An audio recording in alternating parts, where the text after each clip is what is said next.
Hello and welcome to Wires from the Deep, a Silo Series podcast. Today is Saturday, December 21, 2024, and you're listening to episode 21, The Sounds of Drilling. My name is Crystal Watanabe. And I'm Angela Traficante. Today we have a guest, Patrice Fitzgerald.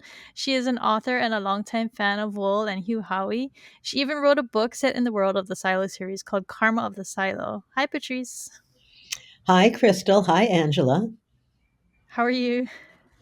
I'm good. My main challenge was getting on the apparatus today so I could be able to communicate. We're glad you made it. Yeah, it's nice to have you.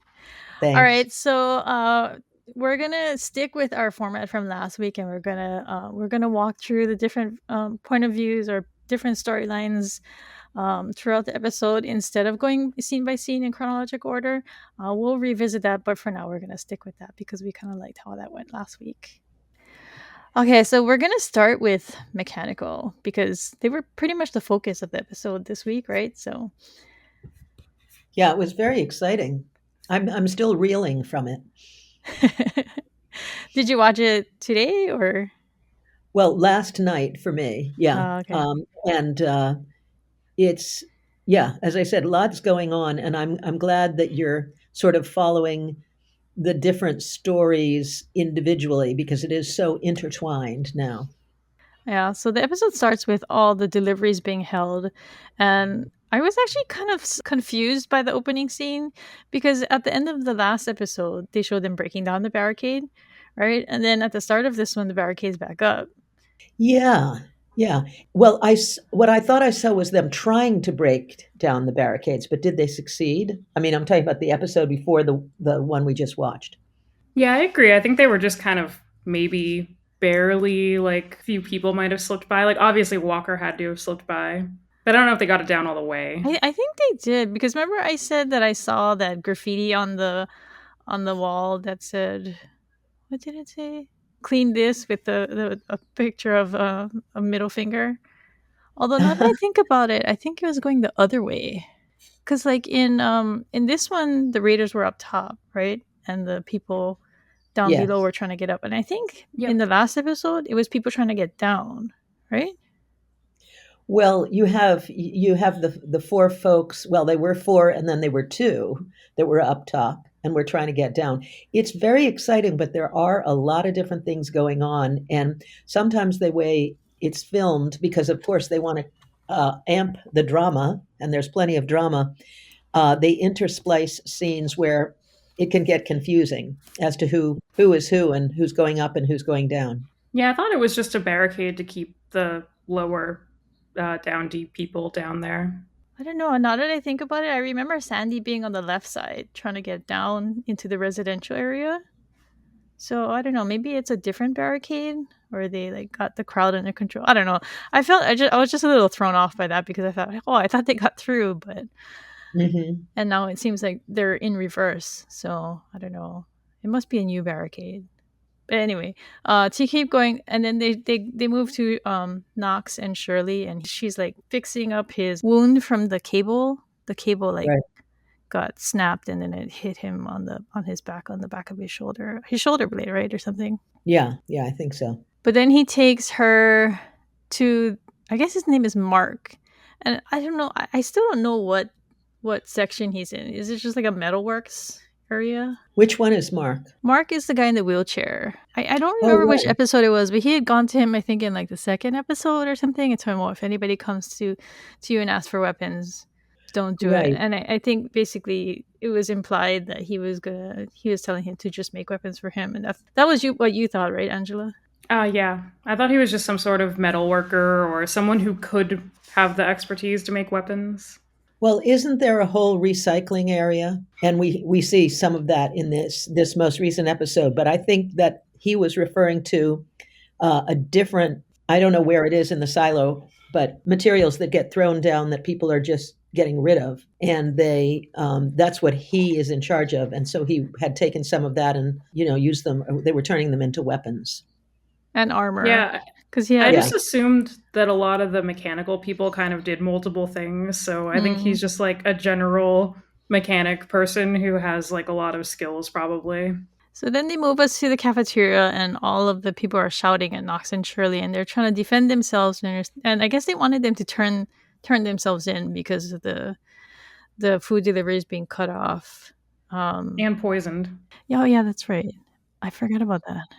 Two different scenarios there. I think the rat poison or whatever they put on the food was done by somebody down there who was Yeah, like a spy, double agent, whatever, as opposed to withholding food. So even this whatever stockpiles they might have down there, they couldn't use. yeah. Very nasty. How did they have so much rat poison though?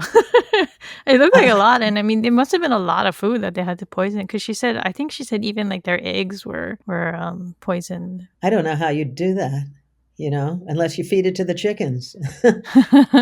And you wonder, are we clear on how much refrigeration they have, how much storage? I mean, we Oh, don't I have no necessarily need idea. to know that, but I mean, I was struck by what they said about there's only 9 9 meals meals, yeah, between civilization and chaos or something like that. So 3 days worth of food, and then people yeah. will start to riot because hunger is a great motivator. But it was interesting that Bernard like knew, like, because like I think in the cafeteria, like they calmed them down because they receive a shipment of food from level 122. They sent it down the trash chute so that they could have food to eat, and they left a note for them. But he receives word about that, so he even though they took out the cameras, they still know. And I think later on, Diego says that they have to rely only on their, what did he call them? Whisperers? Listeners? Yeah, I forget what he called them, but there were certain people that apparently are able to get the word. But he seemed to know right away that they got that shipment of food because he got I word. mean, to be fair, he has like a walkie-talkie with Billings, so there's nothing Mm, to say that those people don't have walkie-talkies with other people down there who are, yeah, that's true. spies or whatever. Also, and actually, I want to talk about this a little bit more later. I mean, they could just use a computer, apparently, right? So, Yeah, there's so many layers of the regular people don't have this, but yeah, the people in the know have a little bit more, and then the upper level people actually, know everything, or a few people really know everything. So it's challenging to keep track of the access to information. yeah. So Knox and Shirley are talking about what to do while they eat, and then Shirley suggests that they get the barricade moved to 120, and that ends up being the focus of the episode, is them moving the barricade so that they have access to a farm, which is pretty smart, because then they can survive on their own a little bit longer. They don't have to worry about this 9 meals thing. Because they had food given to them by people. I don't, did they say 122? It was Yeah, somewhere between yeah. 120 and so originally the barrier was where? 130 something, It's 132? 130. Yeah. 130. Okay. So they have sympathizers, I guess, in the mids, as they call them, the people that were throwing the food down. Yeah, yeah. And actually, didn't they say? I think actually 122 is the level of the farm. It Yeah. is, yeah. Yeah. Yeah, because Bernard says it later. Yeah. I know we're not considering the book when we talk about it, but the idea of all the strata, it's very clear about the higher ups and the lower downs, but the mids are, literally kind of could have sympathies in both directions, aspirations to go higher, but sympathies with people lower in the. And it kind of seems to be like a pretty common place for people to come from, because Jules comes from the mids, right? And the doctor that they mentioned later, he goes home to family in the mids. And I think Sandy says that she has family there too. So it seems like a lot of people come from there and then they go live in the down deep, or they go live on the up top. So Yeah, I wonder what the definition is. yeah, I've wondered that too. Is it 144 levels? How many levels Yeah, it's is it? 144. So, but I don't know what like the cutoff area is considered. So Right. Yeah, like if you had asked me, I would have probably said that 122 is still firmly like still down in the deep. down Yeah. deep. It's just that they put the barricade lower because they obviously wanted to cut them off from the farm. That was very intentional. And Hmm. possibly other resources that are like in the 120s, but that they didn't want them to have access to. Maybe they're lower mids. Yeah, yeah. It's such an incredible analogy to society. You Yeah. know, wasn't it Lyndon Johnson or perhaps other people said, if you give a man somebody beneath him to hate, that's all you need. It's like, I'm better than that person. I'm better than that person that, has a worse situation than I do. So I don't have to aspire to the top as long as I have somebody to look down on. Kind of grim. Yes. Something that the online community apparently does not understand in the slightest either. there's a Yeah. there's a lot of talk online about, why they tell them to target mechanical, why the Yeah. order pushes that methodology, and it kind of seemed obvious to me, but I guess it's not as obvious to other people that yeah, you just kind of want to give them someone lower to look down on. Literally lower in I this think that case. Yeah. that kind of affirms that tactic though, because it seems like so many people don't even realize that this kind of thing happens all the time, right? And that's how they want it. That's the people how the people in our up top want it to be. They don't know that we're being pitted against other people so that we ignore them. So Yeah, so we should all follow Elon Musk. Oh, whoops. Did I, did I bring politics into it? Uh-oh. But okay, so Walker won't talk to Billings until he finds out what happens to Carla. And I'm actually honestly a little worried about Carla because yeah, they do take her away. And when we saw what happened to Patrick, I'm like, would they do that to her? Because she's like kind of up in her years, and I mean she was struggling to go down the stairs, so and she was injured, right? So and like Walker seemed to think that she had other health concerns too. So and who are her dogs? Who's taking care of her dogs? Aw.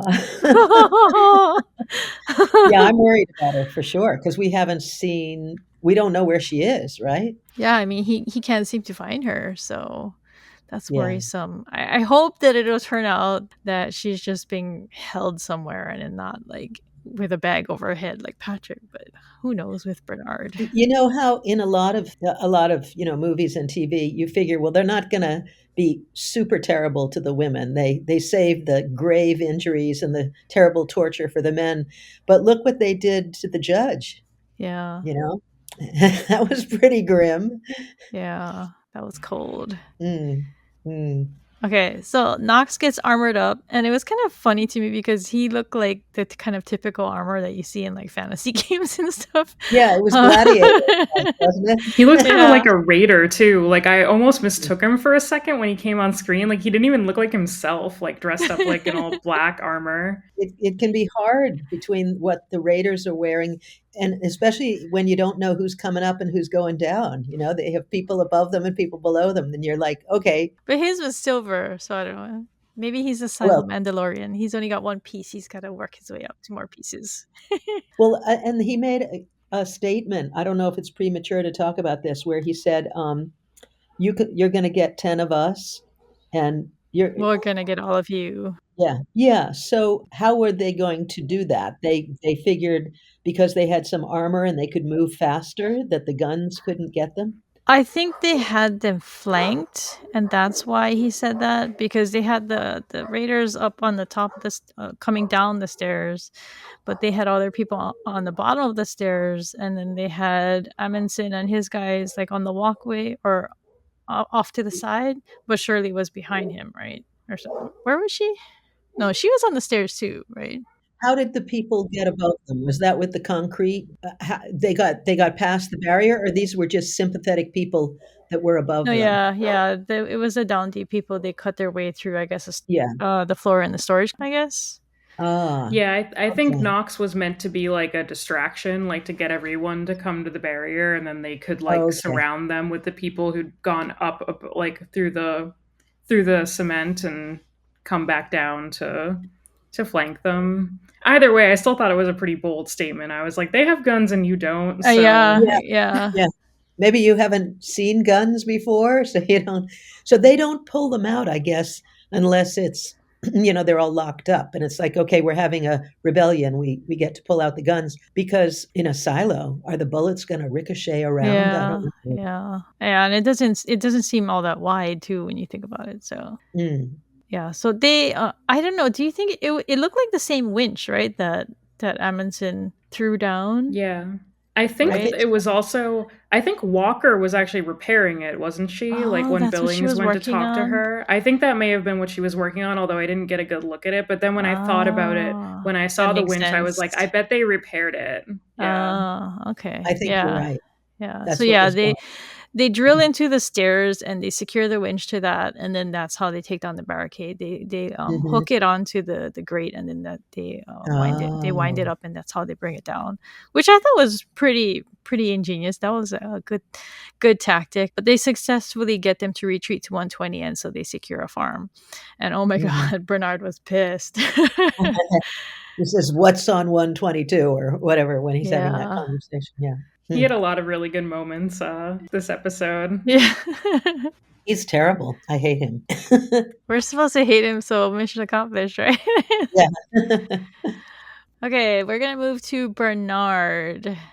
We've talked a bit about what he said about the 9 meals and how he expected the food deliveries to happen. So it's not really a surprise to him, which is a little worrisome for the Dondi because you would have thought that he didn't like that. But it kind of sounds like it's scripted in the order, because that book is pretty thick. So probably goes into a lot of detail on how they expect things to go once war begins. The Order is a big, thick book that basically tells them what could happen, various scenarios, and how to respond. But how is that different from the Pact?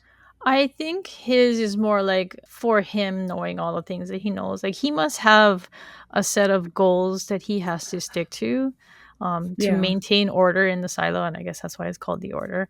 Mhm. So like I guess the pact is more like for the people and the order is for the guy at the top. Yeah, I just assumed the pact was like what everyone knew as the rules, and the orders like the behind the scenes manual for how to Yeah. deal with Yeah. every situation that could possibly come up. Okay. Okay, so Lucas is trying to decipher Salvador Quinn's coded letter, which I guess was a love letter to his wife. I still don't understand the context there. Like why is it a love letter? And I think he had originally said that it was a scan of a letter, right? Do you remember, Angela? Yes, I think there was I think it was a handwritten letter that someone had scanned in and saved like I don't know a photo of or a file On the copy on the of. hard drive. And I think that the fact that it was a love letter was just the way to hide it, right? Like Oh, so that okay. he could be like, I don't know if he was even sending it to his wife. Like he could have just been sending it to anyone, but been like, yeah, it's a letter to my wife, I guess. So none of you read it. Not that they could, because it's definitely ciphered, like multi-layer cipher going on there. Yeah, so they said the theory is that it's backward and 5 letters off in the alphabet, something like that. So it's way beyond Caesar, as he said. I guess there's a Caesar shift. Caesar shift. Yeah, I had never heard of that. I actually had heard of that because I used to like this book as a kid called the Codebreaker Kids, and that's the Hmm. code that they use to decipher all their little codes in there, the messages in that book. Okay, so after he talks to Lucas, Bernard goes down the hall and he finds Camille, and she's she's pretty busy. She's a mom, and Mm. she sits at a desk in IT, and then she goes and puts on her Raiders uniform, and she Hmm. like goes to enforce people, and she like puppeteers Robert Sims. So she's very busy. She looked nervous at the end of that conversation, though. Yeah, yeah. But I find her really confusing. He basically reveals that he knows that she took Knox and Shirley to that level, right? Hmm. And she gives him an explanation, and she didn't have backup, and that's what she did because she was just following the law. So they wouldn't get murdered, I guess. Or Yeah. And then he reacts a little strangely. He like goes like yes, and he walks off. I didn't understand why he said that. Did any of you pick up on that? I'm not Yeah, I'm not sure what's going on with her. She seems to be, I feel like the writers are keeping us off balance, so we won't know who she sympathizes with. Do her sympathies change, or is she secretly on one side or the other, and then she's just giving him a line so that obviously he won't punish her or take her off the job? It's confusing to me. I think she's pretty obviously on the side of the rebels, and I think that was definitely the way she delivered that line was very much like a loophole. Like, well, as you can see, I was still within the Hmm. law by doing this, like very like smarmy. Well, plus, I mean, what he hones in on is kind of the source of my confusion, is because she is doing things that kind of seems like it's meant to make Sims look good, but she's also lying to him, lying to her husband, and hiding Hmm. what she's doing. So, is she hiding that because she doesn't want him to know because she thinks he might be embarrassed, or is it because she has a separate motive and she's not on either of their side and she's just doing her own thing? Because he talks to her about it. He says, "What did your husband say?" And she's Right. like, "Oh, well, he understands because he's the judge." But I don't know. It kind of sounded a little snarky against her husband Yeah. almost when she says, "Oh, he's the judge now. He understands." But it's like she knows that that's not a position that he wanted, and it's not a position with a lot of power. So it kind of sounded like she was being, I don't know. I think she's just in it for herself. I really don't think it's that complicated. Like I'm Mm, I think she's on the side of the rebels. I think she's in this for herself. I think we don't know her true motives yet. I don't know that she's done anything to help her husband or to help Bernard in any way in the past like few episodes. yeah, All she's done is make Sims look bad and defy yeah, Bernard, so I don't see how it can really be interpreted some other way, but maybe. I just don't think they've played out her storyline enough yet. yeah. I think she's probably got like some kind of plan to like go grab her kid and like bail. Yeah, that was going to be my next question. So they do have a kid, Yeah. and in Yep. these things, when they set, I mean, men too, but women in particular, when they set them up to be sort of these um, double agents or just single agents who are against the bad guys, you always worry because they have this vulnerability with the children. Yeah. And the two Yeah. women that we're watching now, the two younger women, the other one has a baby, Yeah. and they'll do anything. They'll die for their kids. So it's such a high opportunity to blackmail them or put pressure on them. Yeah. So And Camille does talk about the importance of being a mother, right? When Bernard was in her apartment and she was talking about the past, she was talking about the importance of motherhood. mhm. So yeah, that could definitely be it. Okay, so next Bernard goes to talk to Meadows' body, which I know it was supposed to be a sympathetic scene, but I did not feel any sympathy for him. I was just like, dude, you just killed her, and now you're gonna go cry over her. You, Yeah. Well, he's just so much to hate about Bernard. I mean, on every turn, he's even and I guess you've probably already talked about this in previous episodes, but I mean, he was. It's clear that he had a love affair with it's the clear to woman. me, yeah. Yeah, don't you think? I I mean, the mean, way that he's holding her hand and like yeah, putting it to his face, that's pretty intimate, you I know. think he loved her. I also think Yeah, he was like, I think all the stuff leading up to her death, I think a lot of it too was him trying to gauge if he could like avoid killing her, right? Like, I yeah. think he was trying to give her a lot of outs to be like yeah, on his side. And then, like, finally he was like, yeah, this isn't gonna work. I have to like go through with this plan reluctantly almost. And in that way, I think Sims was kind of just like a convenient scapegoat for that because he gets mad at him and says, "You pushed my hand," and that's why he demotes him to judge and stuff like that. But I think the way that she was going, he was going to have to do it anyway, just because she wanted to go outside, you know, and knowing what yeah. she knew too much, and she was just kind of a loose cannon. So I think he would have come to that even if Sims hadn't done what he did. So Yeah, it's true. I mean, but it's all the pressures on so many sides. At least she got to see a little picture of the rainforest, right? yeah. Before that was his great gift to her as the poison made its way through her body. Wow.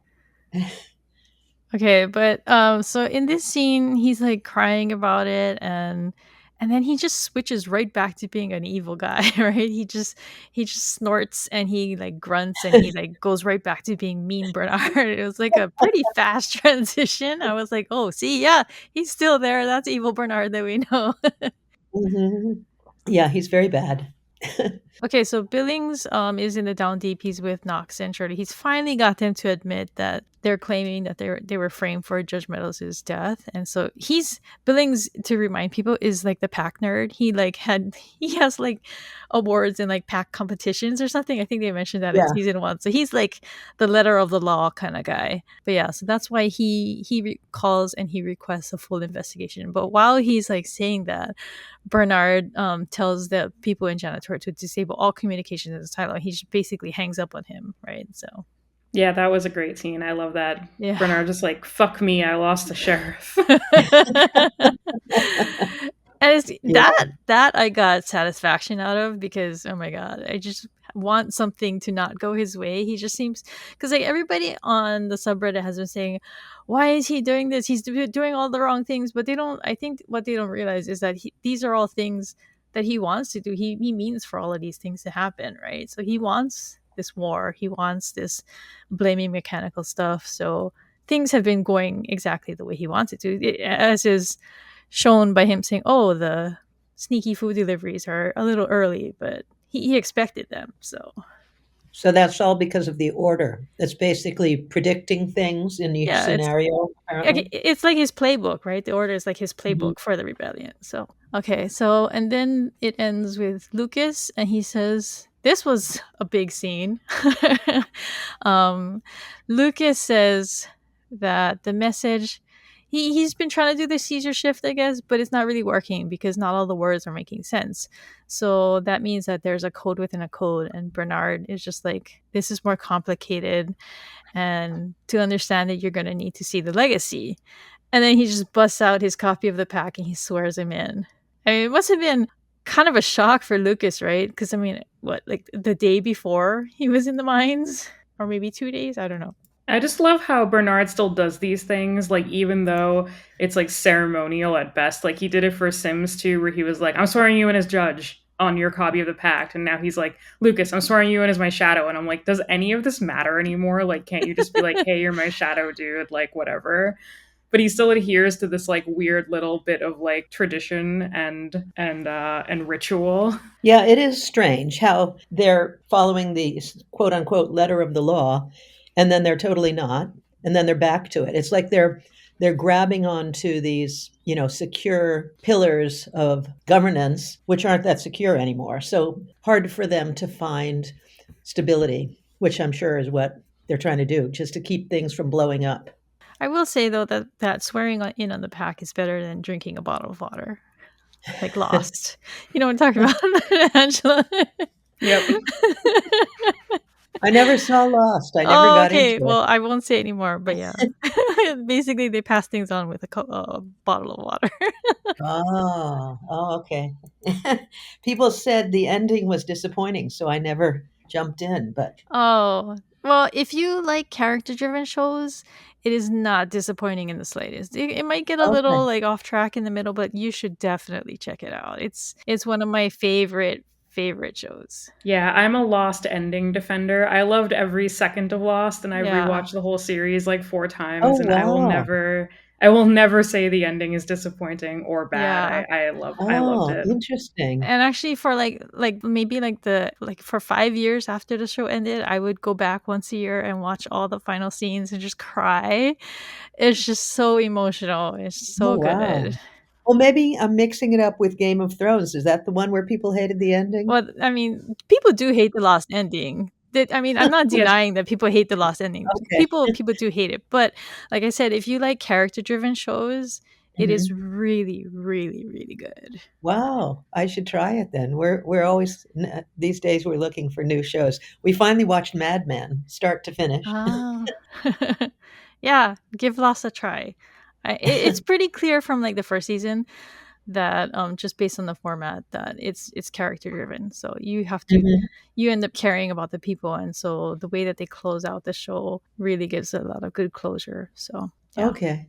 All Don't right, be back scared to away. silent. Don't be scared away. Plus it's filmed on Oahu where I live. So Yes. Did you see any And of it? Any of the filming? Crystal's been an extra in it. Yeah, Really? yeah, Oh, yeah. well, see, I can see why. Did you have to, like, wear some, exciting outfits? No, no, they just it was just the kind of thing where they just tell you to come wear your own clothes, and they give you like a fee for like wearing your own wardrobe kind of thing. Ah, nice. That's so Yeah. cool. Have you ever been an extra on anything? When I was a little tiny kid, like 9 or 10 years old, they filmed something near me, and I was, in a crowd scene, apparently. I barely remember it, but I think we got, like, some money. Yeah, they pay you Yeah. like a little bit.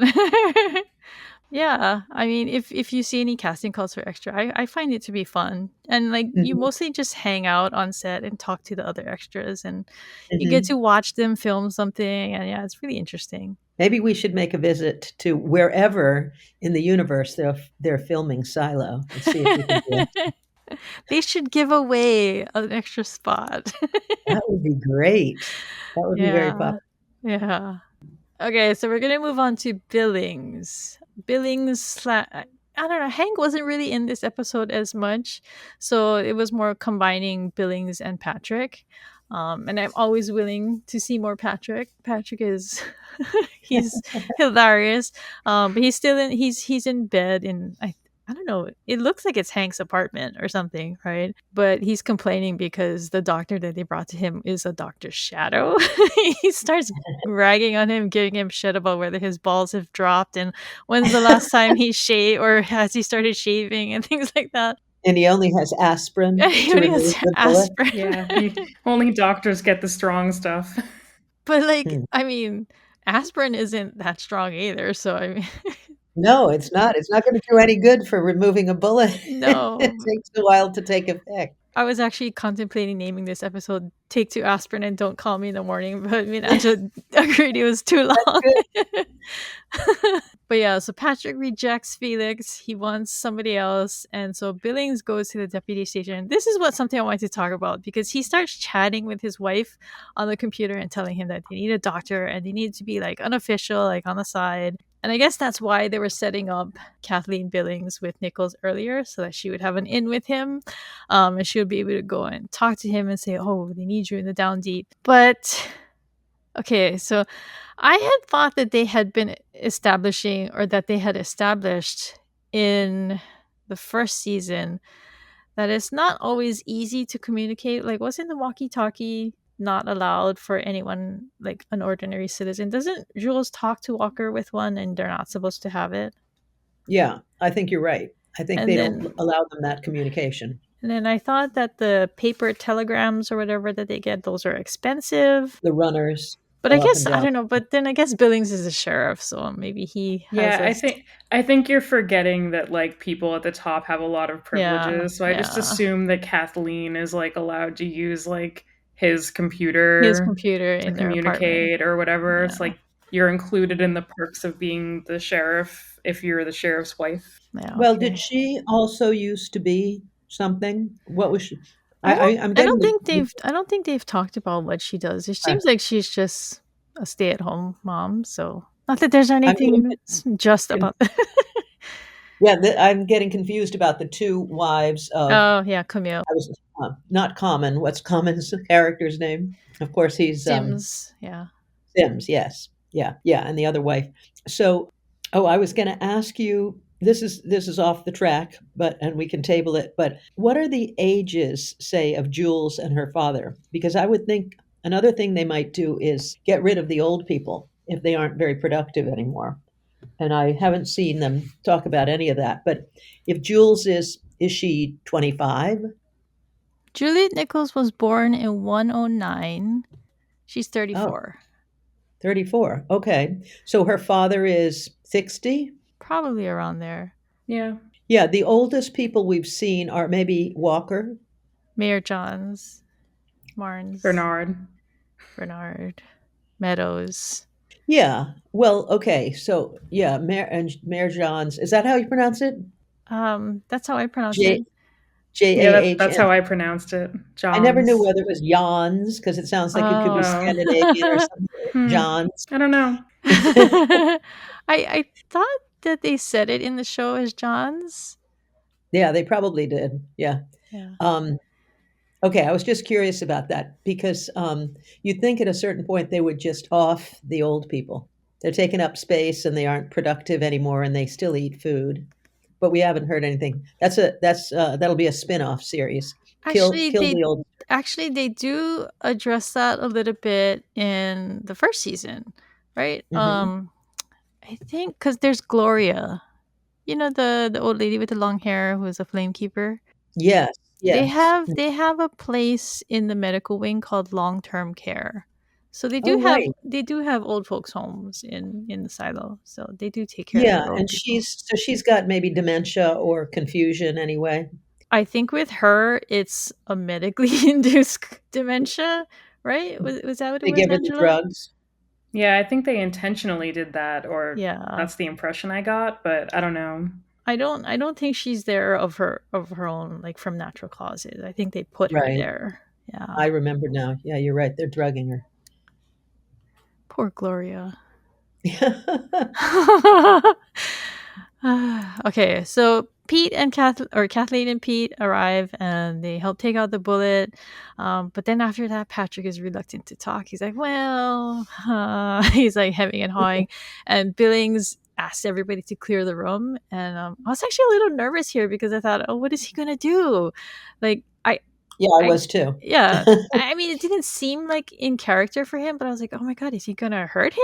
Like, is he gonna stick his finger in his wound or something?" You Yeah, know, that's I exactly what I thought. The pain point, right? yeah, because it kind of seemed like he told his wife, "Don't bandage it up," right? Wasn't she in the process of putting something on, and he was like, "No, you go."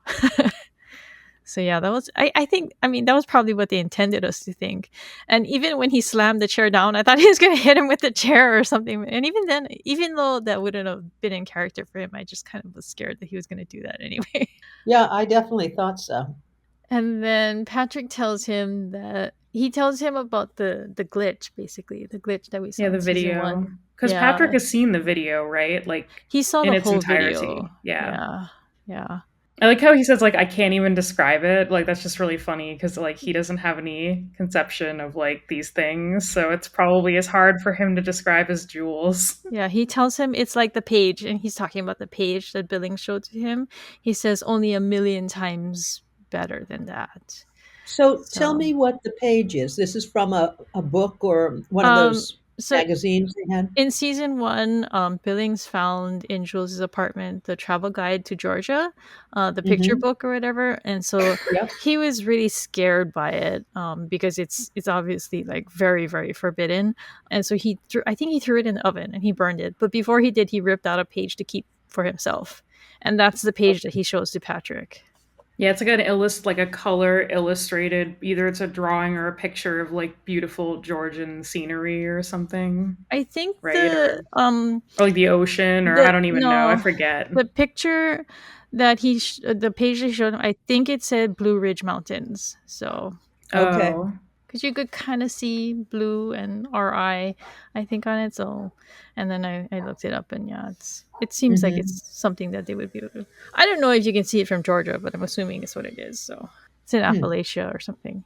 Hmm. And so Billings goes to Walker, and he tells her that, and we talked about this, but he told her that he can't figure out where Carla is being held, but she sends him to Knox and Shirley, and they admit, or she tells him what they said they saw inside Judicial. And Right. it's like it was a little hard to remember, but like Billings was down in the down deep when Meadows was killed, so he doesn't know like all the things that happened. So that's why he has to rely on hearing what happened from the people who were up there, right? So Hmm. instead of, other than the story that he's getting from Bernard or Judicial or whatever. So, and then they have a scene with Kathleen and Billings in the cafeteria, and she points out that he's no longer.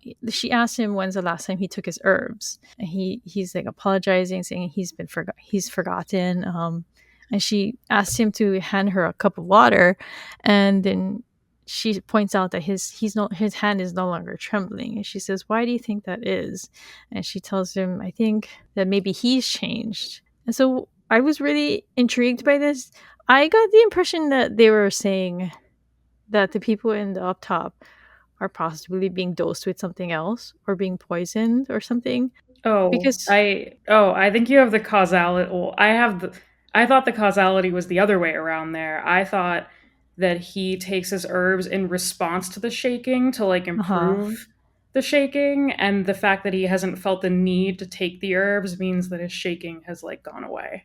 Oh, I okay. think that's what they're trying to tell us, but I had the same suspicion that the herbs were perhaps causing the problem, that somebody had, was fooling him. Because there's so many things that you have to question in this, whether it's honest or somebody is manipulating somebody else. Well, I thought the herbs were her idea though, because she's the holistic healer person, right? Yeah. Isn't the So I got the idea that like she gave him the herbs to try and help his shaking, and the fact that he hasn't taken any of them means that he doesn't feel the need to like take them, right? Because he's not shaking at all. Yeah, and why isn't he shaking? He's feeling more relaxed or in control. One wouldn't think so, because things are Oh, getting more and more I difficult. was just responding more to Crystal saying that it was poison because I don't think it's Oh no, like I don't think that she's poisoning him. I thought maybe it was like the water supply. Maybe like water I see. Yeah, Oh. because like you know how like she specifically asked him to hand her a cup of water, and then she asked, "Why do you think that is? Something's changed." And the impression I got was that maybe now he's drinking the water in the down deep, and so there's nothing in that water Oh, I just thought that she asked for the water to prove that he wasn't to shaking prove the though. point. Yeah. So Okay. I don't think the water has anything to necessarily do with it, although you Mm-hmm. like Patrice said, I guess you never know, right? It could be so many different things at this point. Who Yeah, knows because who's doing what to anyone else? in I mentioned this in the Discord server, and like people are saying, "Oh yeah, maybe it doesn't affect everyone the same way, so that's why only some people are affected by the syndrome. Maybe it's in the water, but it depends on their own personal biological makeup or whatever." So, yeah. My Mhm. impression of this is that this is one of those parts of the mystery that we are definitely not getting any answers on until like Concrete the answer. final episodes of the final season, and they're like filtering this stuff in so we keep like remembering that it exists, so then when they start revealing things, but this We'll feels be like like, one of the less "Oh." important mysteries like Mhm. that overall we need to solve, and I think it's ultimately going to tie into something like much later, and we just don't really need to worry about it at this point. We're just like getting these little like reminders of it. I don't know though, but that's my writer and like editor senses like tingling for that Mhm. one. I agree, Angela, and I think it was clever of you to work in the verb filter with the water stuff. So sorry, did I give you a spit take there? Basically, I literally just took a sip of my tea, and Does it does it have herbs in it, or does it have drugs? it As is far as you lemon know. honey. It's just lemon Oh, and honey in hot water. Who gave oh, you that tea? yeah. You don't have to call me honey, but that's nice.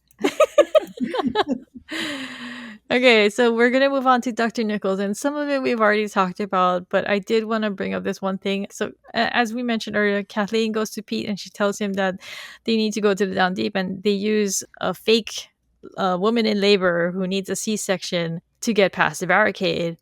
And so they get down there, but I was just like, oh my gosh, she went to go see him on 55. And then they had to get down to 144. And she's running down the stairs behind him. Or not running, but they're like going pretty fast. And she's carrying her baby. So we need to talk about this woman's cardio because, oh my God. I don't know about you guys. I'm 45 and running down a lot of stairs is murder on my knees. And so I don't know how she did it. And carrying But her baby. remember, all these people have done this their entire lives. Yes, that's true. So it's a little different. If you literally lived in a silo where the only way to get up and down was stairs, you might have a different level of That's true. of But I do. fitness. Also, it might be harder on your knees though in general. So your knees might be horribly ruined later in life in the silo. That's true. I do think we're approaching the part in like some shows where like people start zipping around with no explanation. Because I mean they do give us a sense of how long it takes with like Johns and Martins going down to the down Mhm. deep. It takes them a Couple of while. days. Yeah, like Hugh, I feel like was so careful in like the first Yeah. book to really show like distance in like Yeah, how long in a it very took. concrete way, like how long things took, how far things are. Mhm. And like, so yes, it is kind of like TV magic to have like removed some of that Mhm. aspect of the spatial distance. Yeah, I see that happen a lot on shows, like, "Wait, how did they get here?" And I don't need them to say or show them traveling or anything like that, but it's just I kind of have to, like, do a lot of hand waving when it comes to, like, timeline-wise because it's just I think in, like, a quick episode, it doesn't always make sense to, like, stretch it out, and they can't always finagle it to work, so they just magically make them appear somewhere. Yeah, yeah, because those stairs, you're right, in terms of just traveling up and down them, they would take time and they would take effort. And when you say that these people are used to the stairs their whole life, that's true. But depending upon where you live and where you work, you might not go that far. You might only Mhm. go, Yeah. 3 levels. You go just like in your house or your office building, if you have to go up and down, you don't go 20 levels. I mean, that's a trip.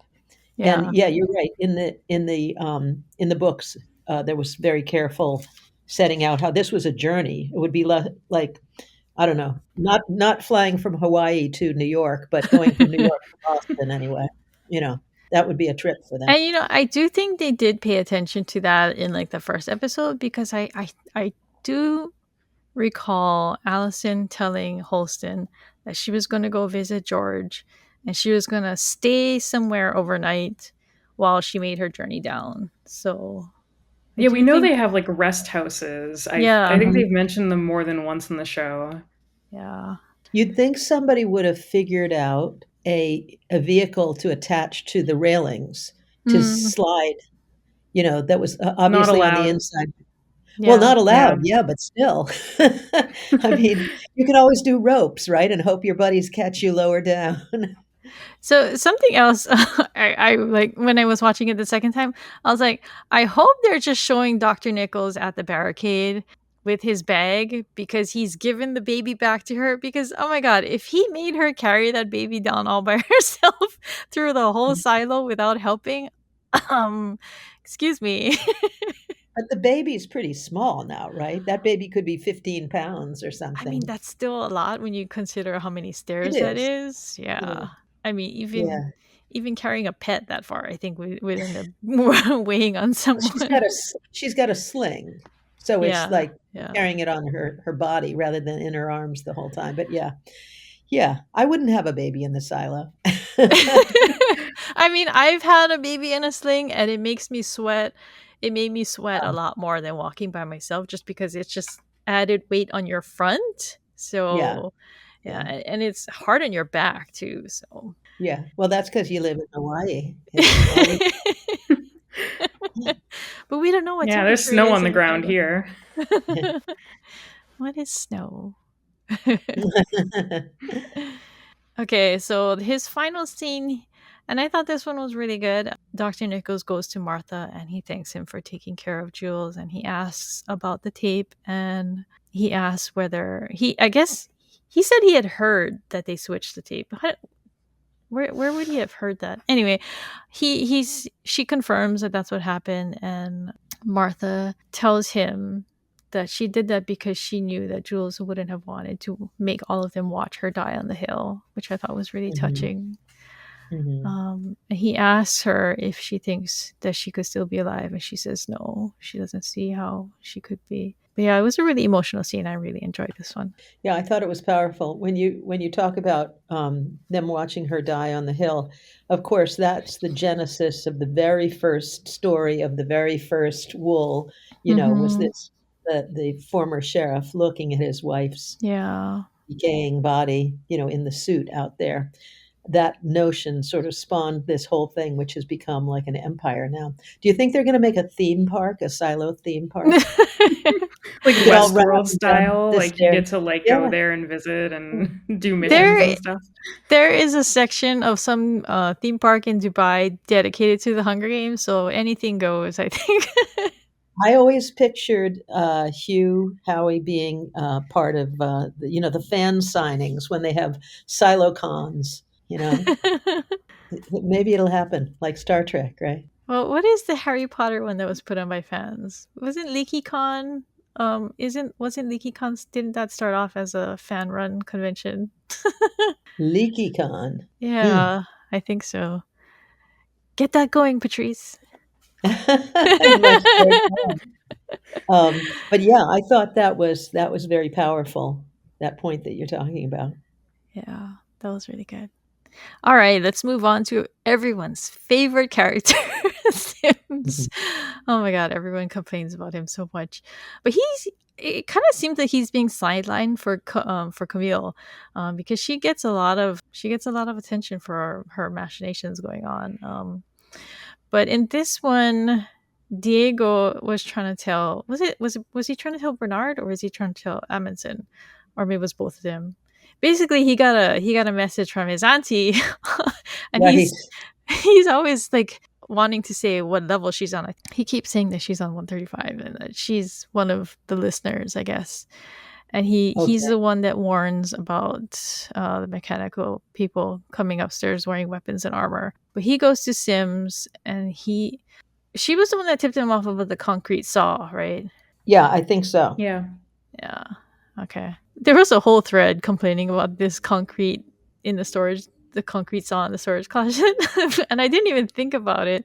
But basically, they were complaining that they cut into the concrete floor and Teddy seems to just push it out like it weighs nothing. And then Right. he's just like, oh, it's clear. But basically, they were saying that if it was a concrete square that thick and that big, that it would have weighed like several hundred pounds. So it You couldn't should, just push it out of the yeah. way. Yeah. A little bit of magic, TV Yeah, magic. yeah, There's been a lot of TV magic in these yeah, recent episodes, though, so I think it's just another thing you have to yeah. You gotta just not think not about too hard. put it out of your mind. I did think it was funny though, because basically I got the impression that they're cutting through a bunch of these, right? I guess they're did they have to cut through like 10 or I 8 guess for or each something? level. They had to go Yeah. through each one, right? So they had to Wow. keep going. So that's a lot of cutting. And so they're not on the open staircase because people would see them. They're in storage areas. Yeah, they're way Yeah. like set off the staircase, I think. Yeah, and I Okay. think Knox was supposed to be on the staircase kind of like a distraction, so they Mhm. wouldn't know Okay. what they were doing, but Diego's auntie put a wrench in that. I also find it very hard to believe that in a structure like this that the floors and the space between them wouldn't be like insanely Reinforced. like they made it Reinforced. seem like it Yeah. was just like, oh yeah, you can cut through like a couple of feet of or like a foot of concrete and that's all that's between each floor. And I'm like, 144 levels of that? No way. Like, no, Yeah. no way. It's all Oh, concrete. it's just styrofoam. We painted gray. It's magical silo technology we have no comprehension of. Yeah, I guess yeah. it could be. You're right. We don't know. Mhm. Well, the other thing that is complicated is like when you talk about the auntie talking to Diego or sending him a message, whatever. Now, is that on a computer screen? And why It does she have a was he got it on his computer screen. But I think everybody does have computers in their apartments, but maybe they don't have access to certain programs or something. So is maybe that he right? set her up. Maybe he set her up to have, or it kind of looked like an email, and I guess maybe he just has it set up in his computer to like give him the messages that she sends, because I don't know, maybe they even give certain things to listeners. You know what I Yeah, I mean? was gonna say if she's a spy of some kind, you Yeah. could just give her a computer, right? Right. Do we know what she does or anything? We don't really have any No, this is information. the first mention Well, of her. one of the things that's convenient for the writers and also, pretty convincing is they can give any character these sort of mixed reactions to things. You don't want your loved ones to die, but you also, everybody depends on everybody else. And this whole thing Yeah. is like a volcano that they can see is about to erupt. So it's like, okay, I don't want to turn you in or tattle on anybody, but I also don't want the whole silo to die because people are not going to be able to eat or they open the airlock or whatever. So there's this constant mutual pressure to Yeah. keep things running. Okay, we got to kill this person, otherwise, all of us die. How is it? 10,000 people are in the silo. 10,000. Yeah. Yeah, crazy. What a way to live. It's kind of Yeah. like the real world. And I mean that's kind of what Sims is talking about with his wife, right? He goes to her and tells her about what he heard, Mhm. and she's like, "Well, you could just let them do with it." Like, she's just kind of just telling him, "Well, like, well, they didn't listen to you, so just let them lie in it," right?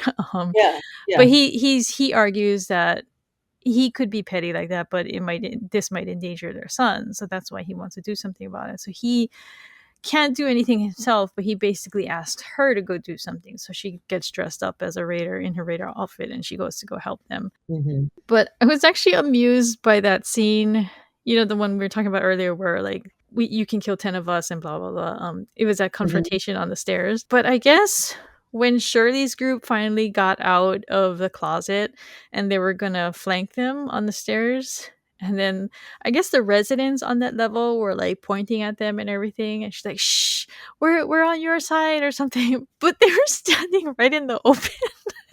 I just thought it was Yeah, and they like amusing that didn't she's see them. It was very weird. yeah, like they were like all Amundsen did was just turn his head and there she was. And I was like, "You're not exactly hidden." So why are you like scolding these people for pointing out that you're standing right on the balcony?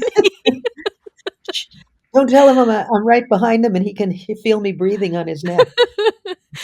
Ah, I was just amused by that. And then the way that she was yelling when she ran up the stairs made me laugh. I guess it was because she was yelling while she was going upstairs, so it was like affecting her voice, but it sounded kind of funny. Yeah, yeah. Oh, wait, we haven't, well, there's a scene that I wanna talk about when we get to the end. Yeah, sure. Well, the kiss. Oh, yeah. Okay, so what did you think of that, both of you? Well, I had thought that she might be more of a woman for women, but maybe that was just her haircut, you know? I mean, I had thought that too because I don't even know why. It's just yeah. I think they have like no romantic chemistry. Like they definitely feel more like an older brother and younger sister dynamic. So like I feel like that's maybe just one of those stress reactions. Like they're both, in this horrible situation and then they're just that somehow manifests itself as a shared kiss rather than I don't know, breaking down in tears, but I hope they're not actually going to continue this romance because I see like nothing there. I would buy that it was just the moment of stress because it's so intense and they're like gazing at each other. And I thought maybe he would move in for a kiss, but then I thought, nah, because they know each other too well. And then she did it, and I thought, well, good for you, sister. Go she Yeah, was for it. just people she was just punching him too a couple Yeah, episodes yeah, ago. exactly. I'm either going to punch you or not. Yeah, people in the subreddit brought up like their age gap, but I didn't get the Yeah, impression that there was a lot of age gap with I them. Like didn't are they either. I thought they were maybe only a few years apart at best. Yeah, because he talks to her like, "Remember when we were kids?" So they were kids together at some point, you Did they know? think she was much younger and he was older? I think Yeah. they think that he's much older, but he doesn't look that old to me. They look like maybe at No, most they're 5 years apart or something. he just has a big old beard. He's quite young, and she's if anything, in real life, she might be older. Ooh, I have to check this, okay? I'm allowed to check this. Bringing reality into the silo. Yeah, you have to keep talking because now I'm looking. Shane McRae is 47 years old, and Remy Milner is 35. So they actually have a 12-year gap between them, but that's not a whole lot, I don't Well, so think. Shane is the guy and Yeah. Remy is the woman. Yeah, I Okay. didn't get the impression that they were playing into that age gap though. Like, yeah, the actors are 12 years apart, but I didn't get the impression that they wanted them as characters to be more than like several years apart. Yeah. Yeah, Yeah, I see yeah. them as basically contemporaries. But yeah, if they in real life, in silo life, if they were 12 years apart, they wouldn't really have gone to school together. They wouldn't know each other from Yeah, half. So especially given we know that they like don't go to that much school in the silo really. right, right. And I feel US like once apprentice. you like I feel like between like your 30s and 50s, you can look older than 30 and you can look younger than 50 and you can look basically the same age. You know what I mean? So, I can see it being in story as they're just around the same age. So you too, I can see because I've seen pictures of you. Angela, you're like 25, and Crystal, you're like 24. Exactly. Oh, I'm older than Crystal in this Oh, scenario? just by a year Wow. though. Yeah. Mm. I don't think Crystal and I are that far apart in age, actually. I think we are actually. How old are you? Oh. I'm 37. Oh, I'm 45, so 8 years. Oh, that's more than I thought by like a Yeah. lot, actually. So, Angela, you said you're 37? Yes. Okay, my daughter's 37, so that's how old I am. Twice as old. Not quite, but Okay, and so we finally get to Jules and Solo. And I had said last week that I would have preferred if episode 5 had been mostly focused on 18 in the first half and then maybe 10 minutes dedicated to Jules and Solo, and they kind of it went with that exact format in this episode. But and then while we were watching it, I was watching it with people on Discord on Thursday night when it first came out. And I was like, oh my god, we're only going to get 2 minutes of Julia. And then it Yeah, I turned think out to be exactly that. yes, I it's like think it just might have under even 3 been minutes, I less. think. Oh, it was No, maybe they I heard think it's you. into the twos. yeah, it's very little. So that was disappointing, but at the same time I felt like the episode flowed so much better, so I was fine with just letting that be how it was. I was happy Yeah, with this week. I'm curious about how they do this, where you know, they have all these storylines, and certainly two major parallel storylines because of the two different silos now. Do they film it and then intersplice it, or do they plan it all in advance, you know, about what they'll show? I wonder who has the control of the cutting room, basically, because it's a lot. It's I complicated. I think the director sits with the editor. I'm not Mhm, sure. And I mhm. think they give them direction in how they want it cut and things like that.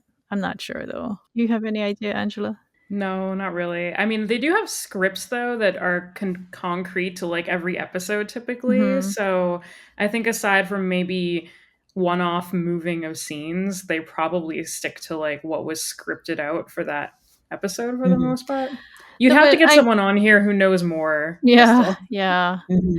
But I mean, I think when we think of directing, we mostly think of like the person sitting behind, like next to the cameraman, and they're like directing and telling the actors what to do, how they want the scene to play out. But I do think that like the director's role probably ends up being in the editing process too, because how the episode is presented is also important as much as like the way the actors act out the scenes, right? So. Yeah, for sure. I mean, and you hear in movies, of course, there are director's cuts where they're like, "This is the thing Mhm. I wanted to include," or even Mhm. a different order of scenes Mhm. sometimes, which can make such a difference. This is a pretty complex one. Yeah, I'm gonna have to ask. Okay, so last week I had thought that Jules was gonna wake up in the vault, so I was kind of disappointed that she just woke up in a bed in some apartment. Mhm. But yeah, so she wakes up and Solo tells her that she had a bad infection and he gave her his homemade antibiotics, which was I don't know, I guess for her desperate times, but I would have been a little worried about that. Yes. Um, it's like, what exactly did you give me? And plus, he's like using like a really dirty looking stove, right? Maybe you wonder, like, is that where you made it? So I have one major question about it. Has she been eating? I mean, he we saw her give him give her one meal, I think, maybe two. And She hasn't been eating a lot. yeah, I mean, and it's been days, right? Yeah.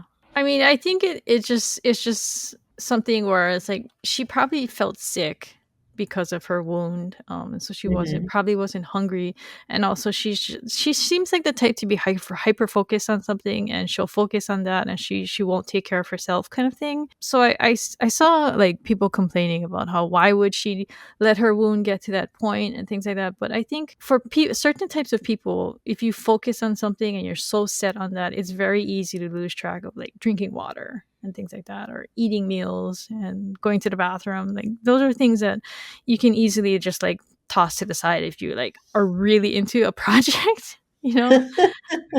Well, if you don't drink water, then you won't have to do the rest of that stuff. I think Solo has probably been giving her food though too, because like at Mhm. the end of last episode, he was like very concerned, like Yeah. right after he yelled at her, like, "Oh, are you okay? I can get you something to eat." So I think there might just be some of that happening that we don't see on screen because Yeah. that's Yeah. boring. Like We Right. saw the important scene of him feeding her like the first time, and now I Mm-hmm. think he just like maybe feeds her here and there.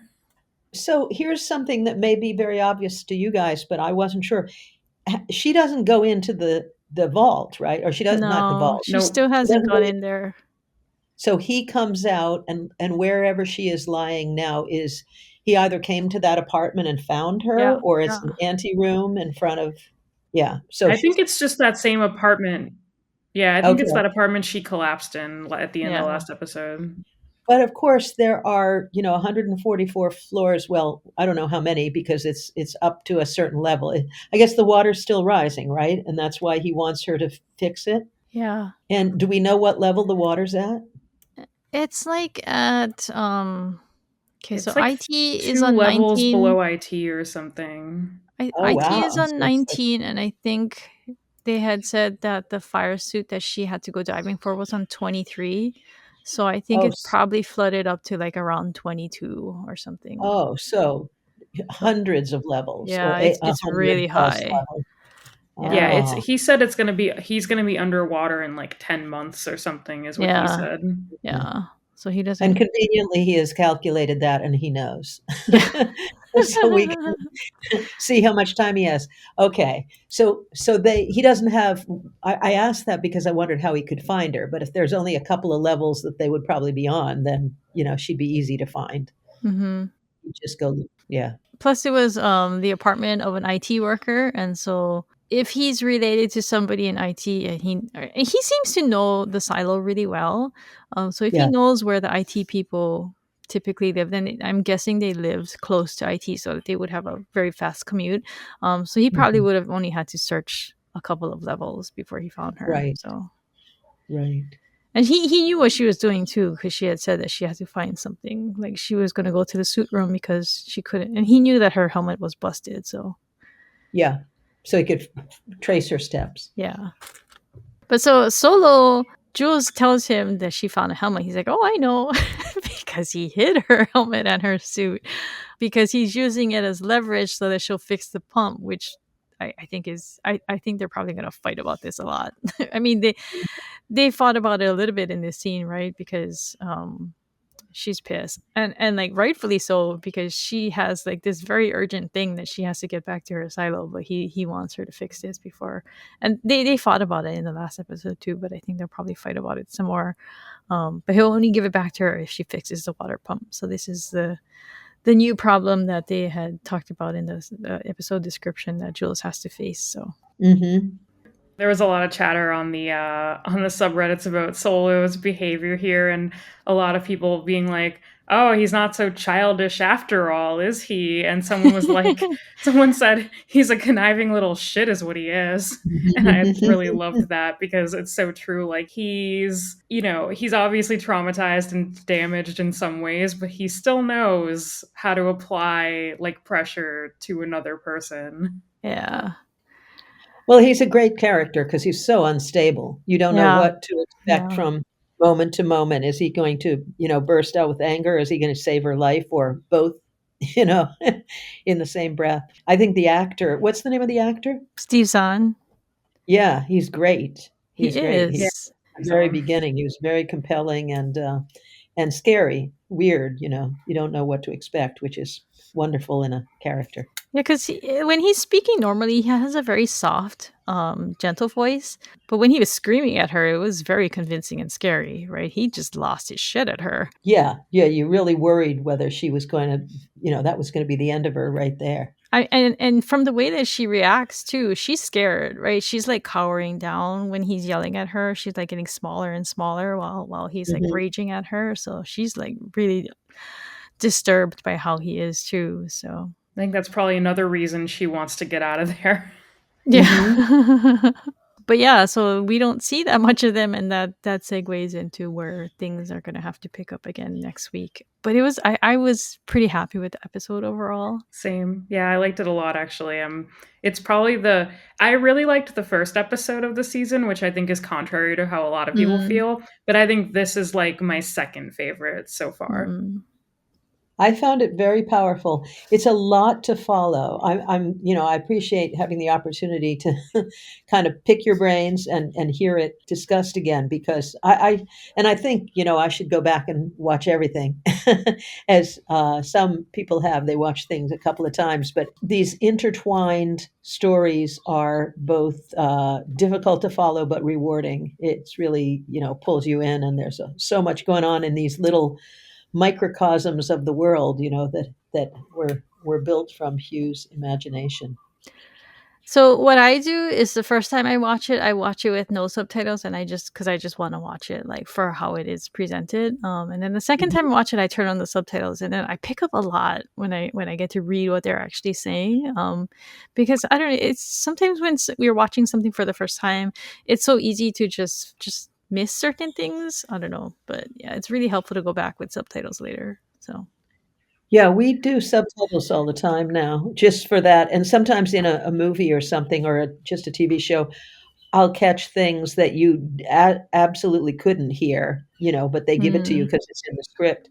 But it does, in some ways, distract you from the yeah. immediacy of the images and the conversations. And it also covers a little bit of the screen, too, depending upon how you're getting it. So there's, Sometimes when you watch it with subtitles, the subtitles come up before they actually say it, so you end up reading it before yes, they say it, and that's probably the thing that bothers me the most. yeah, it ruins jokes Yeah, sometimes. yeah, Time exactly. of day. That's actually why my husband quit watching Dairy Girls. He was like, "I'm reading all the jokes before they say them. It's not funny." Yeah, that's another one we have to watch. I've heard great things about Oh it. yeah, that is one of my favorite shows. I watched that show 3 times. It is hilarious. All right. So reactions. There's a lot of reactions about Lucas being Shadow because I think that's what they were going for in the show. They were trying to show that this poor guy, he was just Juliet's like love interest, and suddenly he's sentenced to 10 years in the mines in prison, basically, and then he's brought back, and then all of a sudden, in like the blink of an eye, he's the elusive Shadow that Sims had the position that Sims has been chasing for so long and yet could not obtain. But I liked Lucas's Shadow. I like his character and his actor a lot, but I'm just like when I saw this happen, all I could think was like narrative wise, like why did we jump through so many hoops to get here? Like what's the mm, point of sending him to the mines, of bringing him back up, of Meadows exonerating like half his sentence, of him going back to the mines, of Bernard bringing him up? Like I don't know why they couldn't have just made him Shadow like to start and just cut that all out. And I don't know. so we actually forgot to talk about this with Sims, but the scene where he barges into Bernard's office looking for him and he finds Lucas sitting there. Oh my god, that was so funny. Ah, I felt so much. I got a lot of glee out of that because he was pissed, right? He's like, "What are you doing here?" Well, I think that the Lucas being the shadow, um, maybe from the point of view of somebody watching it is like this guy has been all around the block and here he ends up in this Hmm. position. He's obviously one of, if not the smartest people in the silo, which we kind of know from the Yeah, beginning when he meets Jules. yeah. And it's not a good thing to be working for Bernard. No. It's a horrible thing. So it's a way to use his brain and put pressure on him and keep him terrified. And he's pretty terrified after a day in the mines. So Yeah. it makes sense in that way that he's under major pressure and they're utilizing him because you get the idea that there aren't that many people in the silo that have that ability to think outside the box. Mhm. No pun intended.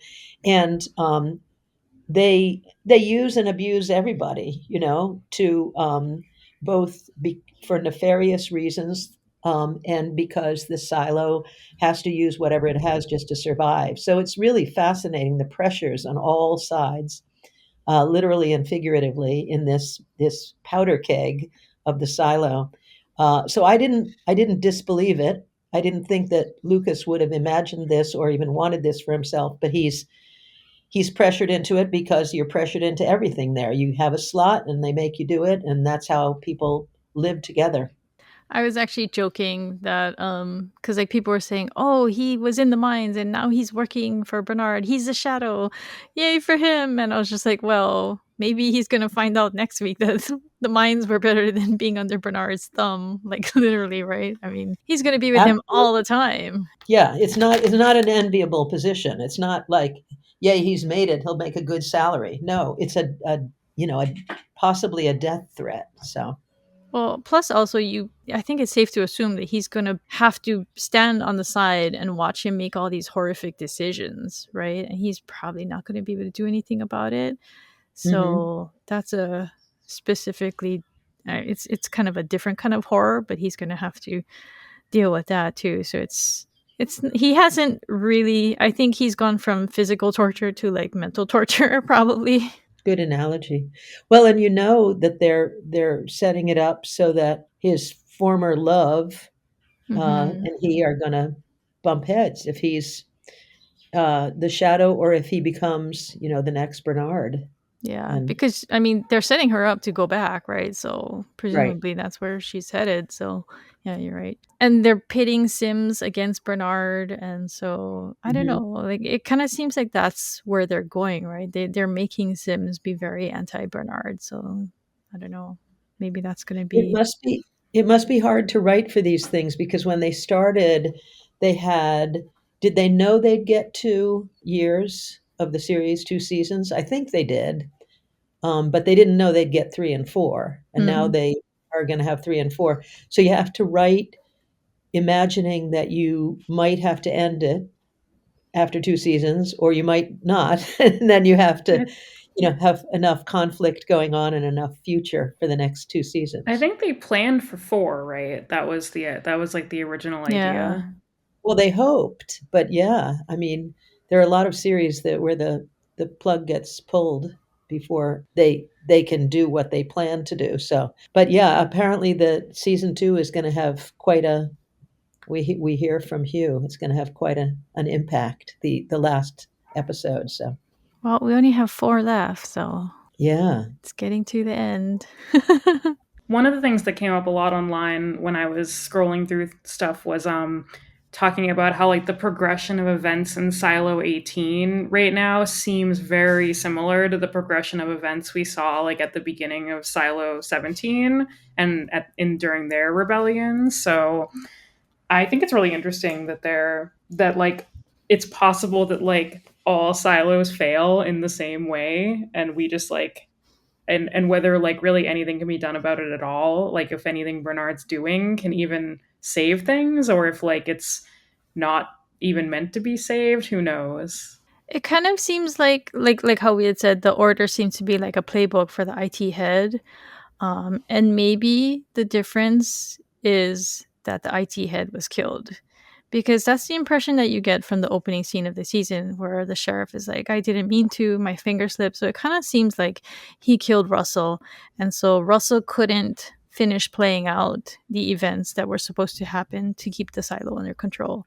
And that's why people went outside. So Wow, interesting. and it kind of seems like the IT Shadow died too, because we know that there's no coal miners, and Solo has taken his place and stolen his identity too. So, because like he's very sensitive about being recognized as the IT Shadow, which basically points to him not actually being the IT Shadow. So he doesn't seem to know some of the things he's supposed to know, or maybe he is just really. Actually, he must because if he's in the vault, he has access to the order. So. Well, to the extent that he can figure it out. I mean, I guess Mhm. one question is he just mildly deranged because he's been alone for so many years?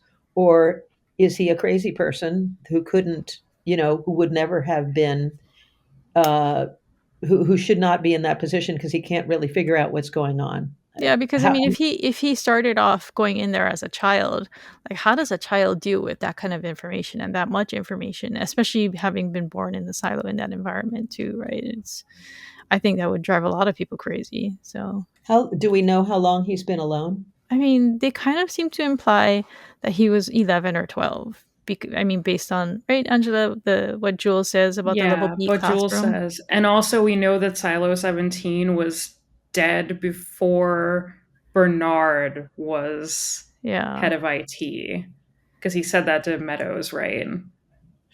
So have we learned from Solo? This Solo Silo thing is confusing. Have we learned from Solo that in any way that can be believed?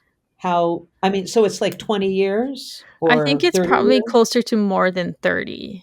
Yeah, I was gonna Okay, say it's probably more like 30 or 40 years. Yeah, yeah. So so he's it's in been his a long 40s. time.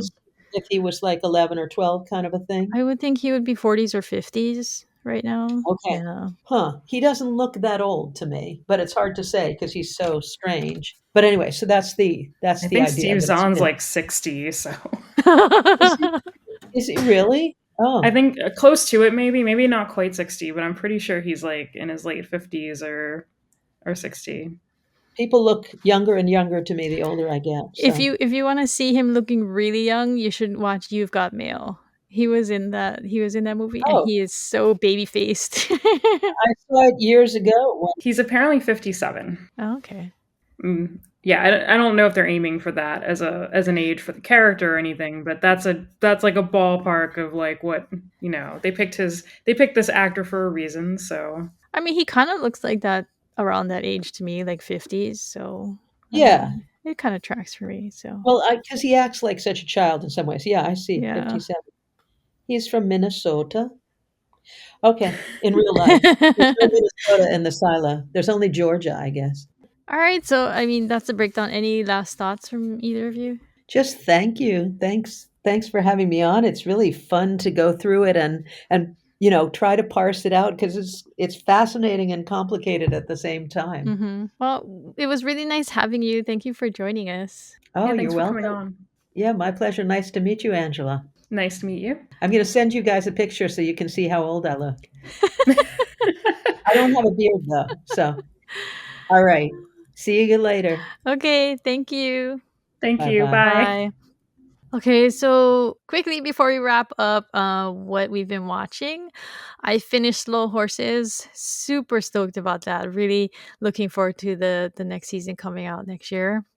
I watched Dark Matter. I have one episode left of Black Doves, which I it's faster paced than Slow Horses, but I like Slow Horses a lot better. But it's still entertaining. So, and then I watched the first episode of Dune Prophecy. You said you were going to watch that. Are you watching it right now? No, we never started it, but I have watched all of Dark Matter, which we loved, and my husband and I have both read Dark Matter, and we liked it, and so we were very Hmm. excited for the show. And we are kind of excited for Black Doves, but we haven't started it yet. So Dune Prophecy, I had been reluctant to watch it because one, I'm not a fan of House of the Dragon, which is also a Max show. I watched season one of that and I refused to watch season two. And so when Dune Prophecy was announced, I loved the 1984 movie, but when it came to like the new ones, they were very pretty, but I somehow didn't like them as much as I was expecting to.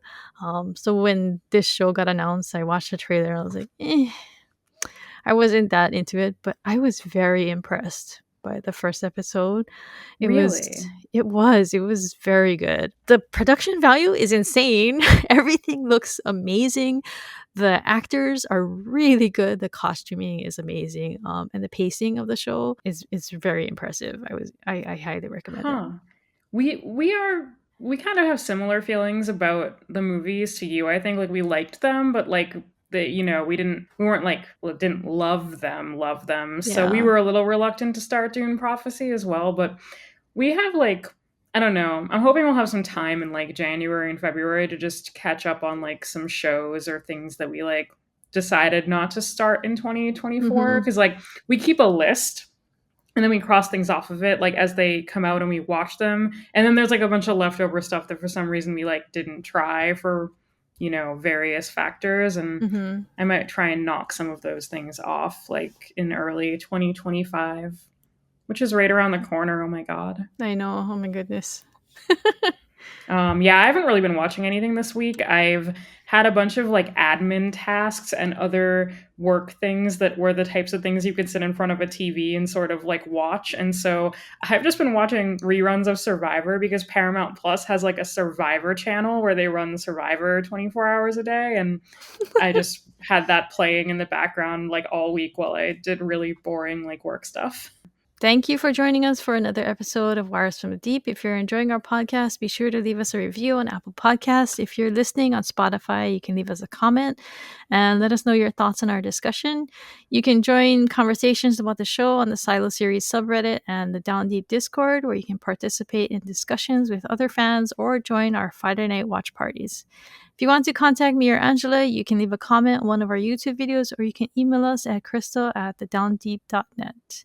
And for those of you celebrating, Merry Christmas. Merry Christmas. Bye. Talk soon. Bye.